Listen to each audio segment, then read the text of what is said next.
नमस्कार हमारे सभी प्यारे भाई बहन सभी को नमस्कार। जय हिंद, जय भारत, सरस्वती माता की जय। इस चैनल पर जुड़े रहने के अभिनंदन है। आप लोग के प्यार से लगन से आज हम फिर एक नए बुक की ओर चल रहे हैं, व्याकरण, जिससे शुरुआत करने जा रहा हूँ संज्ञा से।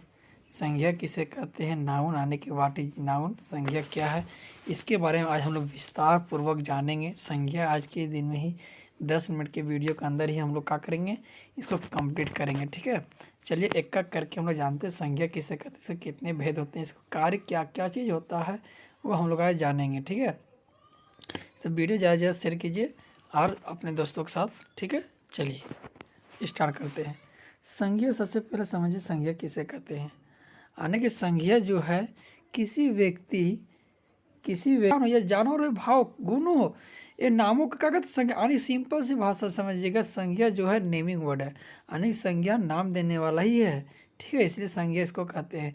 जैसे राम, पुस्तक, भरतपुर, गर्मी, सर्दी, ये सब मेरा कच्ची है संज्ञा। इसलिए हम लोग कह सकते हैं अपने लैंग्वेज में कि संज्ञा क्या, नेमिंग वर्ड है, यानी कि ये नाम देने वाला है, उसी का कहते हैं संज्ञा। ये सिंपल से यार लैंग्वेज बताते फिर से कि किसी व्यक्ति, वस्तु, स्थान, जानवर, भाव, गुणों आदि का बोध होता हो या नाम को ही हम लोग क्या कहते हैं, संज्ञा कहते हैं। क्लियर हो गया आप लोग के।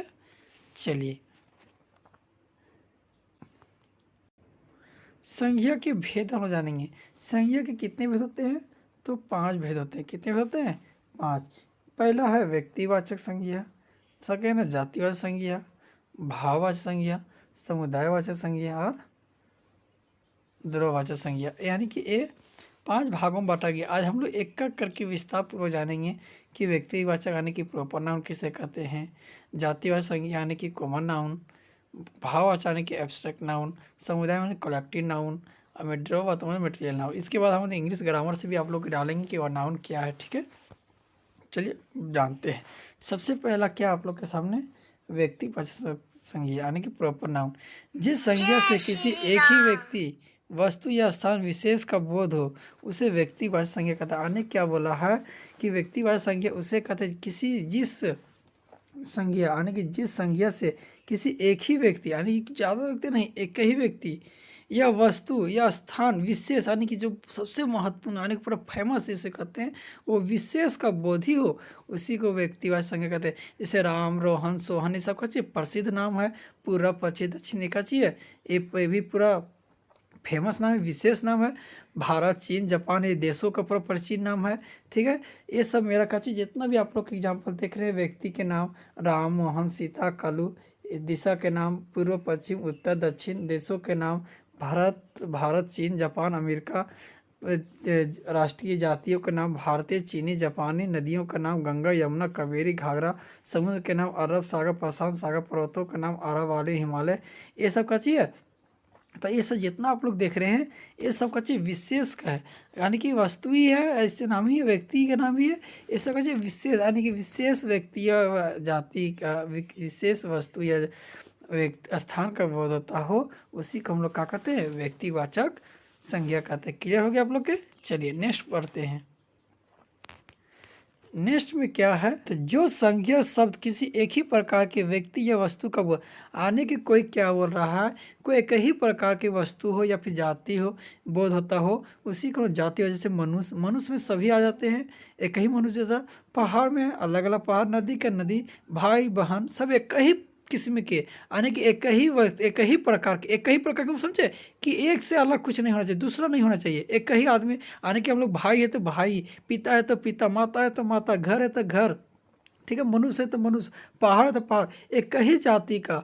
तोता है तो तोता, मोर है तो मोर, घोड़ा है तो घोड़ा, सब एक ही प्रकार के, एक ही किस्म का जब बोध होता है, उसी को हम लोग जातिवाचक संज्ञा कहते हैं, यानी कि कॉमन नाउन कहते हैं। क्लियर। थर्ड नंबर क्या है, भाववाचक संज्ञा। क्या है, भाववाचक संज्ञा।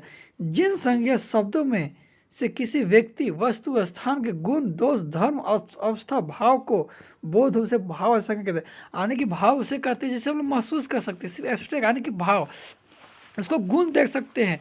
ठीक है, जिसे महसूस किया जा सके। ठीक है, सिंपल सी भाषा, जैसे भाव, यानी कि उसका धर्म, गुण, अर्थ, भाव परिभाषित शब्द है। ठीक है, जैसे लंबाई, उसका लंबाई है, बुढ़ापा, नम्रता, मिठास, क्रोध, शत्रुता, दया, करुणा। इसीलिए भाववाचक संज्ञा उसे कहते हैं जैसे हम लोग क्या कर सकते हैं, अपने अपने महसूस कर सकते हैं, ना कि छू सकते हैं ना देख सकते हैं, ठीक है, उसको कर सकते हैं, महसूस कर सकते हैं। जैसे कि बुढ़ापा है, उसे महसूस कर सकते हैं कि बुढ़ा हो गया, ये हो गया, लेकिन उसको देख देख रहे, लेकिन ठीक है।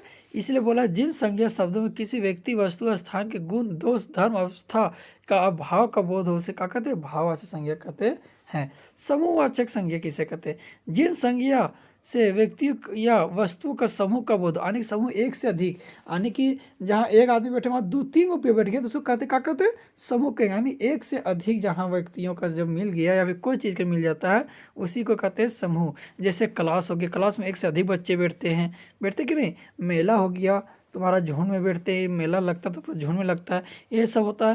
तो इसलिए बोला जिन संज्ञा शब्दों से व्यक्ति या वस्तु का समूह का बोध हो, यानी पूरा समूह एक से अधिक का बोध होता हो, उसे समूहवाचक संज्ञा कहते हैं। द्रव्यवाचक संज्ञा, जिस संज्ञा के नाप तोल वाली वस्तु का, यानी कि जिसे मापा या तोला जा सके, जिसे मापा या तोला जा सके लेकिन गिना नहीं जा सके, उसे क्या कहते हैं, द्रव्यवाचक संज्ञा कहते हैं। द्रव्यवाचक संज्ञा उसे कहते हैं तोल सकते हैं, यानी केजी, जैसे चावल हो गया, दाल हो गया, ये सब क्या कहते हैं, तोल सकते हैं। चीनी हो गया, माप सकते हैं, ठीक है, लेकिन उसको गिन नहीं सकते, इसे क्या कहते हैं, द्रव्यवाचक संज्ञा कहते हैं। क्लियर हो गया। चलिए अब हम लोग भाववाचक संज्ञा को बनाना सीखेंगे, ठीक है। सबसे जातिवाचक शब्दों से भाववाचक, जैसे जातिवाचक बूढ़ा हो गया तो बूढ़ा का भाववाचक का जो बुढ़ापा, मित्र का मित्रता, नौकर का नौकरी, जवान का जवानी, लड़का का लड़कपन, दास का दासता, शत्रु का शत्रुता, मनुष्य का इस, आने की ये सब का चाहिए बदलने के लिए जातिवाचक से भाववाचक में, ठीक है। इसी तरह क्या बोला है, सर्वनाम शब्दों का से भाव, सर्व यानी कि सर्वस्व, समझिए ये सब का चाहिए बदलना है। आप लोग ये सब याद कर लीजिएगा, पढ़ लीजिएगा, ठीक है।